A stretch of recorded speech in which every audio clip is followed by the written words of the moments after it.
Hello friends. Today వచ్చేసి మన మహబూబ్‌నగర్ వాళ్ళకి ఒక కొత్త న్యూస్‌తో మేము ముందుకు రావడం జరిగింది. Rajiv Gandhi university of knowledge technology కొత్త క్యాంపస్ పరిపాలన అనుమతులు మంజూరు చేయడం జరిగిందండి. ఇది మన తెలంగాణ ప్రభుత్వము మరో కొత్త కీలక నిర్ణయం జారీ చేసింది. మహబూబ్‌నగర్‌లో Rajiv Gandhi university of knowledge technology కొత్త క్యాంపస్ ఏర్పాటు పరిపాలన అనుమతులు మంజూరు చేసి ఈ క్యాంపస్ 2025-26 విద్యా సంవత్సరం నుంచి కోర్సులు ప్రారంభం కానున్నాయి. మహబూబ్‌నగర్ క్యాంపస్‌లో ఈ ఏడాది నుంచి 3 కోర్సులు ప్రారంభం కానున్నాయంటండి.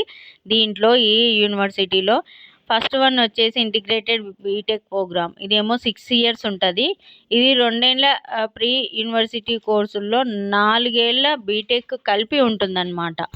బీటెక్తో కలిపి ఉంటుంది. 10th తర్వాత 10thలో వచ్చిన మార్కుల ఆధారంగానే దీనికి అడ్మిషన్ ఉంటుంది.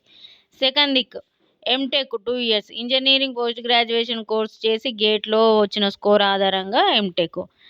Next PhD programme information technology ఇతర ఇంజనీరింగ్ రంగాల్లో పరిశోధన కోసం ఈ కోర్సును పిహెచ్డి అందరికీ తెలిసిందే. డిఫరెంట్గా వచ్చేసి ఇంటిగ్రేటెడ్ బీటెక్ ప్రోగ్రామ్ అండి. ఇది 6 ఇయర్స్. ఇది 10th తర్వాతనే చేస్తారు. 10thలో వచ్చిన మార్క్స్ ఆధారంగానే ఈ క్యాంపస్లో అడ్మిషన్ ఫీజు వివరాలు ఇతర సమాచారం కోసం వెబ్సైట్ ఉంది. వెబ్సైట్ ఓపెన్ చేసి చూడండి. వెబ్సైట్ లింక్ కూడా డిస్క్రిప్షన్లో పెడతా. బాసర క్యాంపస్లో ఇప్పటికే ఈ కోర్సు నడుస్తుంది. ఇప్పుడు మహబూబ్‌నగర్లో కూడా విద్యార్థులకి అవకాశం కల్పిస్తున్నారు.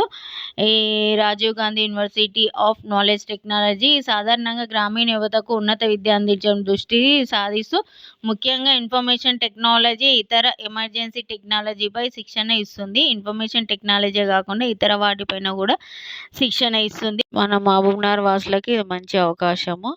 ఎవరైతే ఇంట్రెస్ట్ ఉన్నారో వాళ్ళు అప్లై చేసుకోండి. ఈ వీడియోని చూసిన వెంబడే లైక్ చేయండి, షేర్ చేయండి. Thanks for watching our channel.